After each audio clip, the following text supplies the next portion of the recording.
For those of you who have not had the pleasure of hearing Lincoln speak before, if this is your first CTI Summit, you're in for a treat. He is one of the presenters that we are always happy when we see a submission come across. And this one in particular, I don't know if we told you this, but when you review papers or submissions to a conference, you usually have ones where you're like, this is interesting. I would like to hear this. And then you have the ones where you say, I will fight somebody to make sure this gets on here. And for Rob and I both, Lincoln, that your talk was one of those. Yeah. It is such an important topic, and it's one that people don't think about as much. And we are so happy to have you here talking about the effects of sleep on CTI professionals. And hopefully after your talk, people will be thinking about it a lot more. So with that, I will pass it over to you.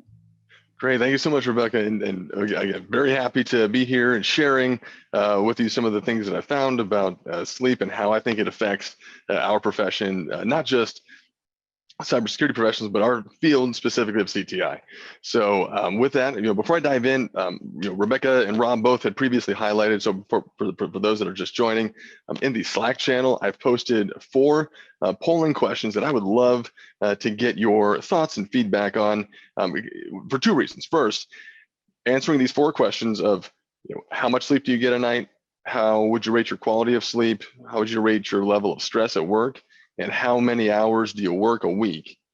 Answering those it's going to anchor you and help make the content we discuss here a lot more relevant for you. And then the second thing it's going to do is help kind of foster better collaboration in this awkward kind of Zoom world that we're living in. And so it'll help us see like where the majority of this audience is at. So I'm pretty excited to see how this goes. Again, like I said, my name's Lincoln, and I'm very happy to be sharing this with you. So let's see, trying to move forward. I'm not able to. All right, perfect. Yeah, so like I said, my name's Lincoln. I work currently at Deloitte Global. I'm leading the cyber threat intelligence practice there. So I'm an internal facing, I'm not a consultant, I'm internally facing. And prior to this, I was over at the International Monetary Fund leading intel there. And prior to that, I was over in the US Army doing military intelligence work. So I've been doing intel for a while, love it. And it was in my last couple positions, both at the IMF and in the Army, where I really found that I don't like sleep. I joke that if I could have a superpower, it would be to, if we could hit the build on the next one, it would be to not need to sleep. And so a lot of people, so I say that because this talk is coming not from a place of advocacy where I'm thinking like, oh, I love sleep, so everyone else should do. It's quite the opposite. I don't like to sleep. And so I'm coming at this as the reluctant skeptic that's begrudgingly accepting a medically supported reality. So, and it was not without years and years of prompting by people that are very close to me, to include my wife, who thinks I don't sleep enough. I disagree, but I defer that to a later discussion with her. And she conspired one year with her family when we were doing Christmas gift exchange. One of her sisters got me this book, Why We Sleep, thinking that if I read and really read it, I would change my ways. And so I was like, all right, fine, I'll read it. It was really good. I was impressed. Specifically, the things that got my attention were the connection between sleep and all of the cognitive functions that I knew and recognized that I need to do my job well. And seeing that connection made me wonder, wow, I wonder how sleep is impacting my job performance, and maybe in ways that I don't even realize. And if I had to guess, I'm probably not the only ones. So it prompted me to go and do a survey and really kind of wonder about our field. And to that end, let me go to the disclaimer. That survey and all this work is done by me, my own time. So what that means really is like none of the screw ups and all this can be blamed by on my employer. That's all on me. It's not on them. It's all my fault. So with that, we can go to the next slide, please. I'm sorry, I'm not able to do the controls. It's my inability to work technology these days. Here we are. So one question that you might be thinking is like, all right, is stress in our field just a given? and not just stress, but also like the bad high level of stress, right? You see in surveys, you see in articles talking about burnout, you're talking about high levels of stress. You even see bigger names in our field talking about how chronic stress, it almost killed Sergio. You talk about how like managing burnout from Richard and others. This is a big problem. And so when I was reading that book and started reading through some of the other literature, I saw this connection between stress and sleep. If we go to the next slide, please. And this connection is something that we all kind of understand intuitively, right? Like when you are really stressed, it has a negative impact on your sleep quality, your sleep quantity. You don't sleep as well. And then when you are not sleeping well, you're less well able to handle stress. It's this crazy vicious cycle that just keeps making things worse and worse. And so if stress is a given in our field, I had this hypothesis that, well, I assuming that our field is kind of sleep deprived, I wonder if that could be in part it could explain some of the stress that we're feeling in our field. Like maybe it seems really high, but it shouldn't, because we're just not sleeping enough. And if we were, then that the stress level would be reduced. So it prompted me to go and find out, because I didn't know what our field's sleep habits were. I thought they were poor, but I had no idea. So if we can go to the next slide, prompted me to do a survey, and again, created it on my own time. And I had 5 objectives. I wanted to know what are our work habits, what are our self-rated stress levels. Wanted to see how much and what quality of sleep do we think that we're getting. Also wanted to understand a lot of the lifestyle factors that affect sleep. And then the last thing, which I think is actually the most fascinating, is what are our beliefs? And I think it's fascinating because most of us would like to think that we're very logical, very process-driven type folks, and that we are changed by data. And to some extent, that's true. But what really happens is we don't make decisions based on data. We make our decisions based on beliefs. And data can shift and influence those beliefs, but we really have to be cognizant of those beliefs before we're even willing to go and change them, before we're even willing to let data influence in them. And so I think seeing those and bringing those to light is actually very powerful, very impactful. So I did the survey, kind of got the questions reviewed, felt like it was pretty solid, rooted in a lot of the medical and scientific literature that I was reading through at the time, and then disseminated it out. But the problem was my dissemination medium and methodology was very limited. It was limited to social media and word of mouth. And as a result, the sample size was pretty biased. It was really skewed toward CTI professionals and largely folks in the US, because that's a lot of the folks that I follow and who follow me on social media. That's a lot of the folks that I'm connected with. So as we go through that, just want to highlight that up front. That said, I think it's still interesting. And to that end, I do think this is a really important topic for us to all be discussing, because there are far too many big problems in our field that we have not yet solved.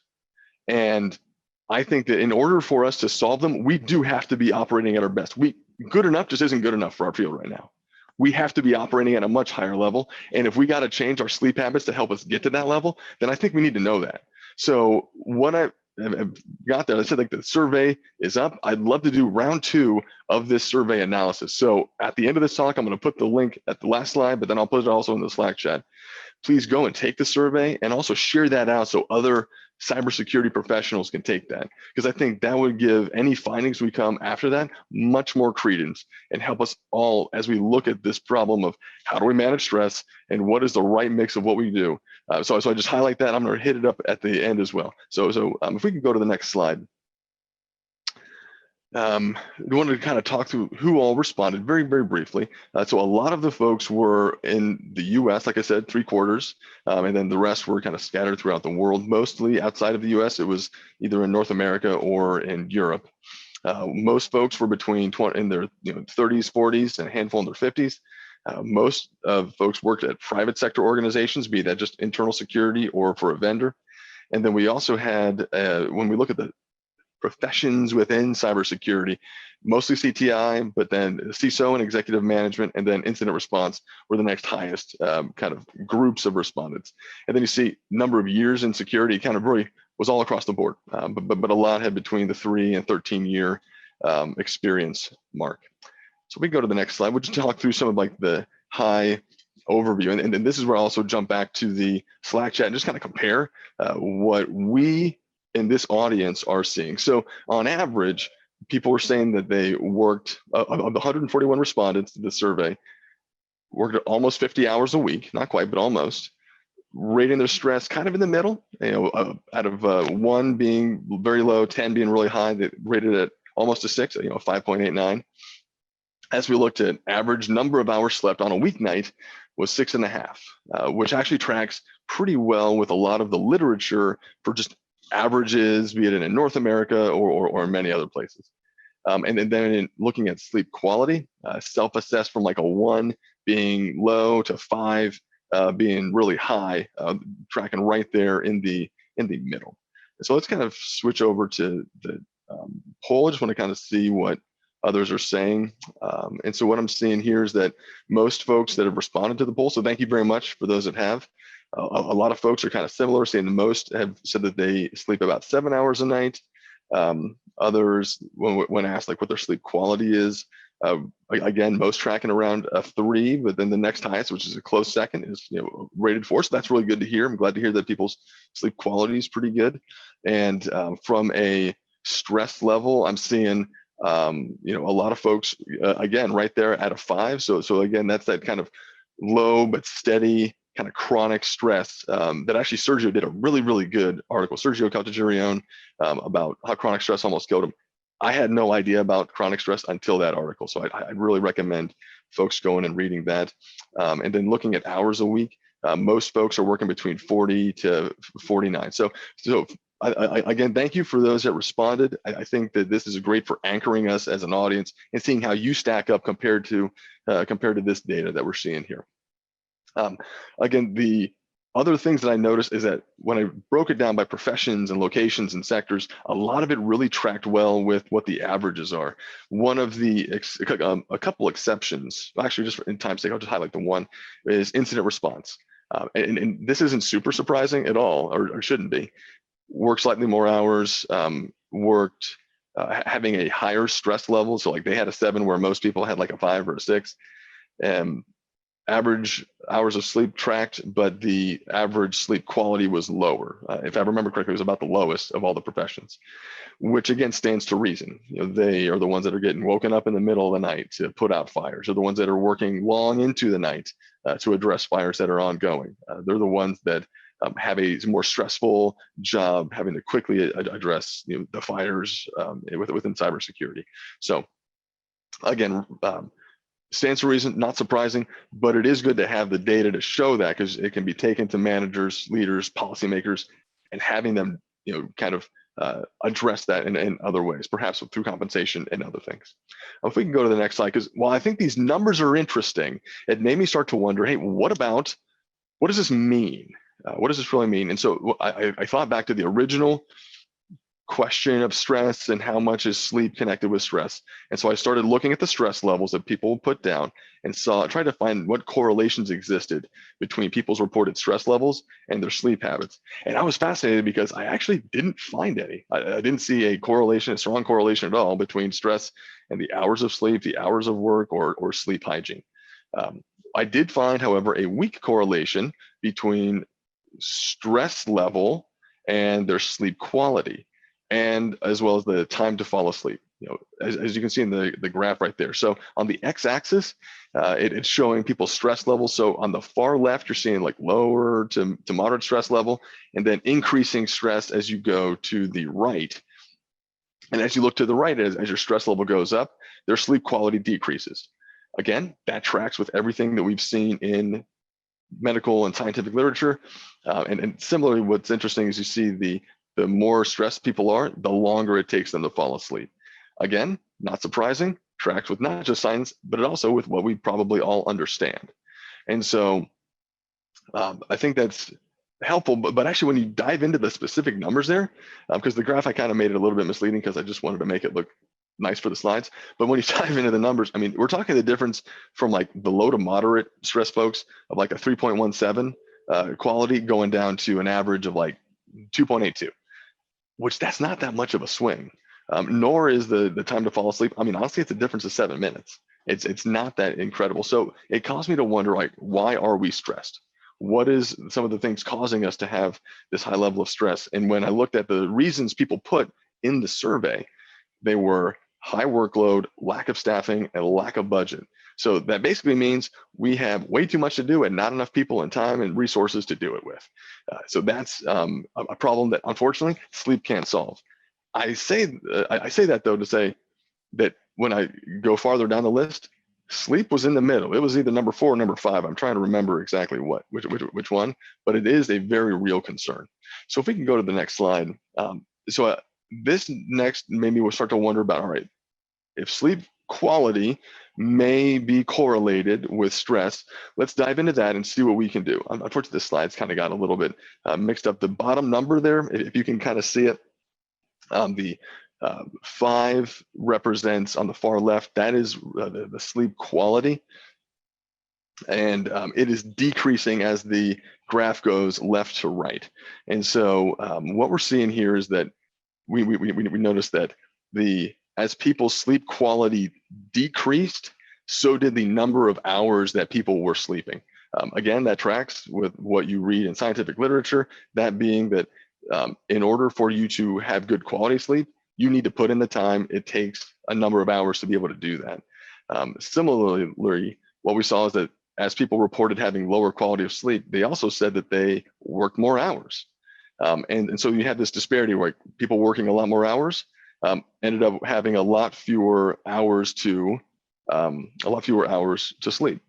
And so I thought that kind of stands to reason. And it is certainly a kind of correlation there. The more the people are working, the more likely they are to have poor sleep quality. And so that can potentially have an impact on their stress level. So let's go to the next slide, because I think those numbers are interesting, but they don't really tell us a ton. These, though, I think kind of do. And so what we looked at was, if you remember that time to fall asleep. And so looking at as people's sleep quality decreased, what we saw is that it took them longer to fall asleep. And we also saw that they had a higher number of average wake ups or interruptions to their sleep throughout the night. And so these numbers, I think, are interesting because these are things that we can do something about. We can, through changing up our sleep hygiene, influence the number of times that people wake up in the middle of the night. So if you haven't ever looked at this, I'd highly encourage you to just research sleep hygiene. There are lists out there that give numbers of things that you can do to improve your sleep quality, and that will hopefully reduce the amount of times that you have to wake up at night. And similarly, things that you can do that would reduce the amount of time it takes you to fall asleep. Because if you go to the next slide, rather than the next build, man, I'm sorry, I'm not sure what happened with these slides because they are not rendering how they were supposed to be. But I'll just kind of speak to it. So as as respondents said that their sleep quality decreased, the people with lower quality sleep also reported more frequently checking their work email right before they went to bed, and more frequently looking at screens before they went to bed. Less often were they giving themselves any chance to unwind before they go to bed. Those are all things that we can control. Those are all things that we can change within ourselves, within our work habits, that can hopefully have a positive impact on how well we sleep, how long it takes us to fall asleep, and how many times we're waking up in the night. Go to the next slide, or the next build rather. One of the interesting things that we found is I didn't really see any correlation between our caffeine, alcohol consumption, or when we worked out, and our sleep quality. It was really kind of no discernible comparison there. So didn't expect that, but what it really showed me is that most people are across the board kind of doing the right thing. So that's a good thing, I'd say. Let's go to the next slide, please. I started talking a little bit about the sleep quantity as a compared to quality. So I wanted to dive into that for a little bit. And so I started wondering, all right, what about our sleep quantity? And when we looked at that, I found that you see that the number of hours that people got is on the x-axis. As people reported sleeping less, they ended up working more hours. And how that tracked with the average stress rating, I thought was interesting because it goes up the fewer hours you sleep.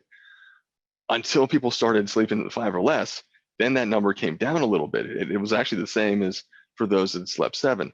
And I started wondering, that's kind of weird. Why is that? And my theory that I've got right now for why that is that there's a lot in our field, especially in CTI, but just in cybersecurity in general, there's a lot that is really like this deep work. It requires us to bring all of ourself to work so that we can perform at our best. But not all of it is. There's actually a number of really mundane tasks that you can do on little sleep that you've probably done hundreds of times, dozens of times, hundreds of times. And so you can just through muscle memory do these tasks. And there's a lot of those. I think we'd all agree there's lots of emails to respond to. There's lots of things that we just need to do. And so by putting in that extra hour or 2 or 5 at work and sleeping an hour less, people are able to kind of lessen that load that's causing stress and kind of reduce that stress level, albeit a bit. But still, it seems like it's not as good as if you were to go and just get 7 hours of sleep. You can be at the same thing and potentially have a much healthier life. So if we can go to the next slide, or next build rather. So again, we see the same kind of trends we saw earlier. So as people's number of hours that they slept went down, so did their sleep quality. So again, I just reiterate that there's this direct correlation in both ways from if you want good quality sleep, unfortunately, for those of us that don't like it, you got to put in the time. You got to sleep more. And then we also see that the people that got more sleep were able to fall asleep much faster, almost an hour faster, or I'm sorry, almost 45 minutes faster than those that slept less. Especially those that got 5 or less hours. If we can go to the next build, please, because we see similar trends here with sleep hygiene and those that, again, I apologize, the slide isn't rendering properly, but similar kind of findings as in the previous slide, that those that got less sleep reported having worse sleep hygiene from a standpoint of they were more frequently checking their work email, they were more frequently looking at screens before bed and not giving themselves really any break before they went to bed. And then the last one, if we go to the next build, same thing with alcohol and caffeine and working out. What we saw was that there really wasn't a strong correlation. And in fact, this chart actually shows it kind of well. It was the opposite of what you would expect. Those that have higher amounts of time that they slept, they ended up having, fewer hours between when they completed a workout or finished drinking and when they went to bed, which you would generally expect that to have a disruptive effect on their sleep or the number of hours that they slept. And it was interesting that it didn't. Now I say that, please do not take that as a license to think that you can just go and drink tons of caffeine, drink tons of alcohol, and you'll be totally fine. And that's not at all. I think what this shows is that for the most part, most people are responsibly using those drinks, those drugs, and then also doing their workout in such a way that it's not really disrupting their sleep. So if we could go to the next slide and dive into some of the beliefs that we see. So this is, like I said earlier, something that I really think is fascinating. What I asked a couple questions in the survey. One was, what percentage of cybersecurity professionals in our field do you believe are sleep deprived? And what percentage of managers do you think are sleep deprived? And in both cases, it was interesting because it was the same percentage. 82% of respondents thought the majority of professionals and leaders were sleep deprived. And then actually not just sleep deprived, but like the overwhelming majority, 75% or more, were sleep deprived. Think about the impact of that. If you're looking around, if you're a new person in our field and you're just like, wow, everyone's looking tired here. So do I want to stay in this field? This is a potential retention problem. The other thing that I think it does is it brings people in, they come start thinking like, wow, that guy's a rock star and he doesn't sleep. He probably doesn't sleep much. That lady, she's killing it. She probably doesn't get much sleep either. I guess I shouldn't get much sleep either. and work lots of hours to be like them. Is that what we want people in our field to think and to believe? Is that really the path to success in our field? I certainly hope not. And I certainly don't think it's a sustainable model. And kind of as you looked earlier to like the stress and the burnout, lack of sleep contributes to burnout, that's for sure. So that was something that I think we really need to talk more about as a field, as a profession, because it's a problem that I don't think enough people are addressing. The other thing that I asked that I thought was interesting was kind of a bracketing set of questions. One is, how many hours of sleep do you need to do your job well, to like really crush it, to do your best work? And then it's the other end of the bracket. It's, all right, how little sleep can I get by with and do my job well enough? You know, what's that spectrum there? Most people across the board said 8 hours to do your job well, but then it kind of really varied with the how little sleep you could get by with and do your job well enough. And what we saw was that a lot of the professions, what I tried to do is kind of track the difference between number of people that thought that you could do your job well enough with this number of hours of sleep and number of people that said that you could do your job really well with that hours of sleep. And what we saw is that the difference, the starkest difference there was within cyber threat intelligence professionals who hands down thought that they could get 6 hours of sleep or less and perform their jobs well enough, more so than CISOs or IR professionals or anybody else. For me, this is fascinating because when I think about what in the CTI profession are some of the cognitive abilities that you really, really need to do our job well, we need to be able to have good memories.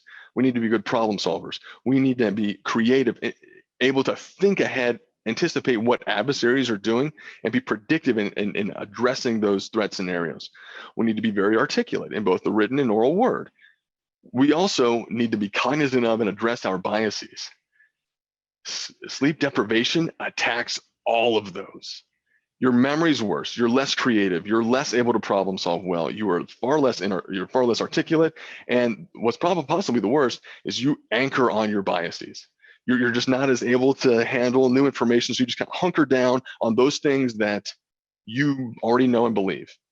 So this is something I think, especially within the CTI field, we really need to take a much harder look at. So if we can go to the next slide about like some of the way forward here.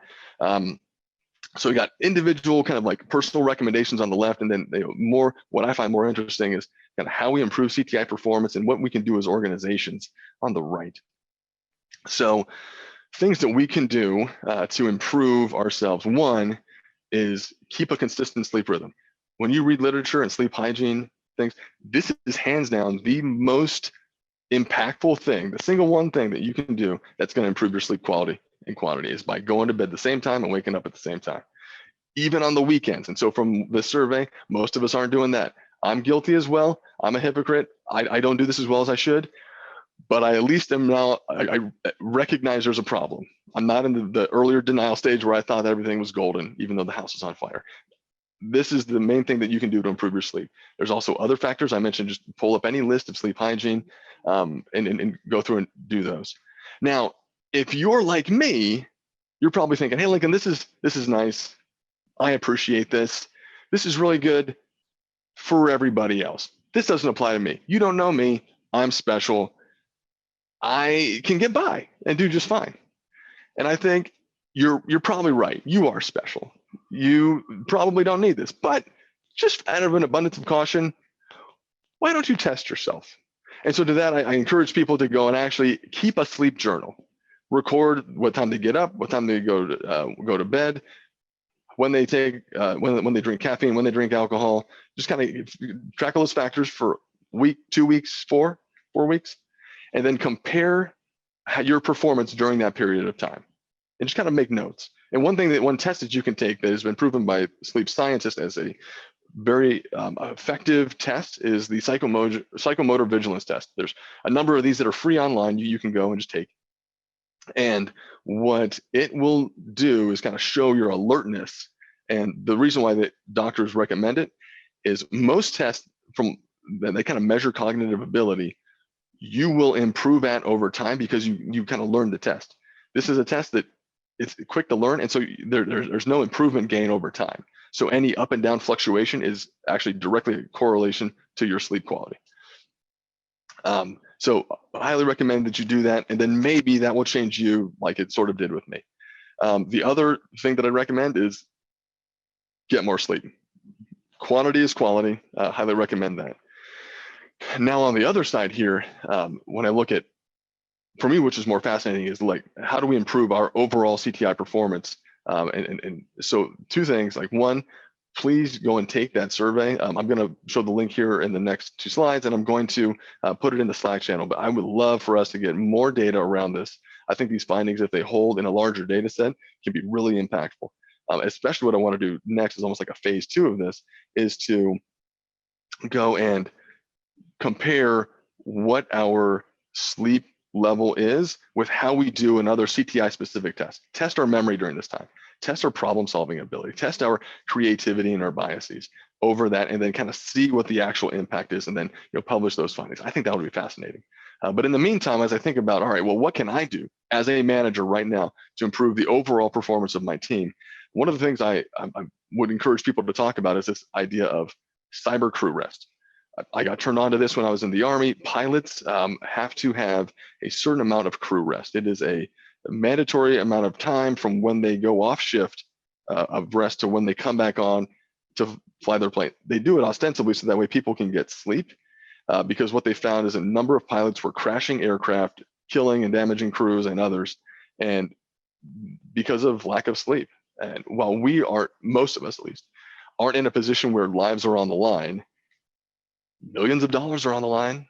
Generally, there's lots of people's personal information on the line. There's, in some cases, organizations being functional or not can be on the line.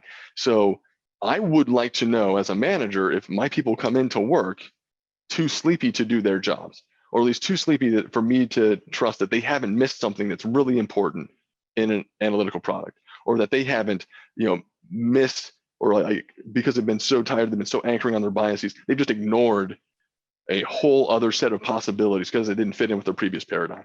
Like, I need to know that as a manager, and I think all of us would too. Then the same way that you'd want to know if someone came to work drunk and was trying to do work inebriated. It's a similar problem. The other thing that we can do as managers is adjusting our team's work rhythms to help maximize the wakefulness period. I think we all know that and it tracks with literature, you do your best deep work in the morning, and then as the afternoon goes on, then you do less well with that. So so kind of prioritizing that time, no meetings in the morning, save meetings for the afternoon if you can, so that way people can do the deep work uninterrupted in the morning. And then the last thing is just helping really emphasize organizations' health and wellness programs to incentivize good sleep hygiene and habits. We can go to the next slide. And so here we're just showing some of the recommendations. I'm sorry, not recommendations. The other works that that I have found and read, and really, really good. So I recommend all of these. Lots and lots of good work here if you're interested in learning more. And with that, we'll go to the last slide. And I just want to say thank you all very much for listening. Like I said, here's the link. I'm going to put this in the Slack channel shortly. Like I said, I would love for people to participate and share this out with other cybersecurity professionals so they too can take the survey. I think the findings are going to be very, very helpful in kind of changing things for the better. Also, if you're interested in more, I kind of wrote out a more detailed listing of this on Medium if you want to read a little bit more. So with that said, thank you again, and now go get some rest because there's a lot more work to be done.